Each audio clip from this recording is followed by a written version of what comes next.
Hello Mounaragam പുത്തൻ promo വിശേഷങ്ങളിലേക്ക് എല്ലാ കൂട്ടുകാർക്കും സ്വാഗതം. അങ്ങനെ നമ്മുടെ കിരൺ കല്യാണിയോട് പറയുന്നുണ്ട്, സരയു വീണ്ടും വീണ്ടും ഇനിയും ശ്രമിക്കും. അവൾക്ക് അവനെ കൊന്നാൽ മാത്രമേ അവളുടെ പക അടങ്ങുകയുള്ളൂ. അവൾക്കറിയാം ഗംഗപ്രസാദിനെ പോലെ മനോഹറിനെ ഒരിക്കലും പുറത്ത് കിട്ടില്ല. അവൻ ഇങ്ങനെയുള്ള സാഹചര്യത്തിൽ തന്നെ തീർക്കേണ്ടി വരും എന്നവൾക്ക് നല്ലോണം അറിയാം. എന്തായാലും സാരില്ല, അവള് നേരത്തെ മെന്റൽ ഹോസ്പിറ്റലിൽ കിടന്നിട്ടൊക്കെ ഉള്ളതല്ലേ. എങ്ങനെയെങ്കിലും കേസ് തള്ളിക്കളയാൻ ഞാൻ നോക്കാം എന്ന് നമ്മുടെ കിരൺ കല്യാണിയോട് പറയുന്നുണ്ടേ. എന്നാലും കല്യാണിനോടും ഒന്ന് ശ്രദ്ധിക്കാൻ പറയുന്നുണ്ട് കേട്ടോ.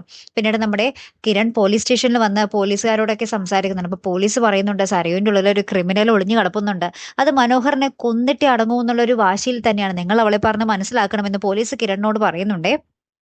അപ്പുറത്ത് നമ്മുടെ കാട്ടിലാണെങ്കിൽ ഗംഗപ്രസാദിന്റെ ആ ഒരു കാട്ടുവാസി ഉണ്ടല്ലോ, ആ ഒരു കാട്ടിലെ മൂപ്പൻ, അദ്ദേഹം പറയുന്നുണ്ട്, കാട്ടിൽ ആര് വന്നാലും, ഫോറസ്റ്റിൽ നിന്ന് ആര് വന്നാലും ഈ ഗംഗപ്രസാദിനെ പറ്റി ഒന്നും പറയരുത്. അതായത് അയാളെ പറ്റി ഒന്നും പറയരുത്.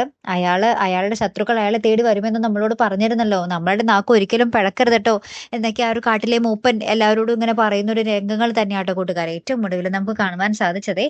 കാത്തിരുന്ന് തന്നെ കാണാം കേട്ടോ. അപ്പൊ അടുത്തൊരു വീഡിയോയുമായി വരുന്നത് വരയ്ക്കും ഗുഡ് ബൈ.